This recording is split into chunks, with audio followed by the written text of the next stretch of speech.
Սիրիական Անուշեղենից, արևելյան ուտեստից ու համեմունքից մինչև ձեռագործ սփռոցներ, հագուստ ու զարդեր սիրիահայերն առաջարկում են գնորդին։ Տիկին Լենան Սիրիայում ձեռքի աշխատանքների հոբբին այստեղ դարձրել է բիզնես։ Հայրենիքում զարդանախշերի սիրիական մոտիվները փոխվել են հայկականի։ Սպասաշրջիկը գուկա Հայաստան գուզե մի բան հետի հիշադակ տանիր եւ նկատի գարնե որ պետք է թեթև լա այդ մեկը ուրեմն մենք այս նույն աշխատանքը հոսը սկսանք աշխատել թեթև տրամաբանակներ են ասում որ սպասաշրջիկը թե հարմար էժանքինով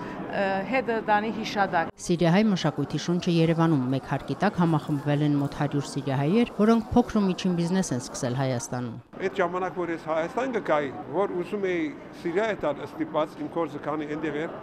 ոնց որ ոտս չեր քաշում երթալ։ Այս բոլորը, այո, մնացինք շատ լավ է հայրենիքը։ Օդը, ջուրը, ժողովուրդը։ Գևորգ Բեազբեկյանը պատմում է Սիրիայից Եվրոպա չգնացին, որ երեխաները հայ մեծանան։ Չի զղջում, միայն թե գործ լինի։ Սիրիահայերն ակնկալում են, որ փոքր բիզնեսը 2 տարով ազատվի հարկից։ Եթե կա գործ, որը իրոք կարելի է քննարկել բիզնես, որը զարգացման հեռանկարներ ունի, պետությունը պատրաստ է առանցին քննարկելու եւ առանցին լուծումներ գտնելու։ Բարեգործական ցուցահանդես վաճառքն այս անգամ նվիրված է Հարության տոնին։ Լիանա Կարապետյան, Տիգրան Բաբայան, Օրակարգ։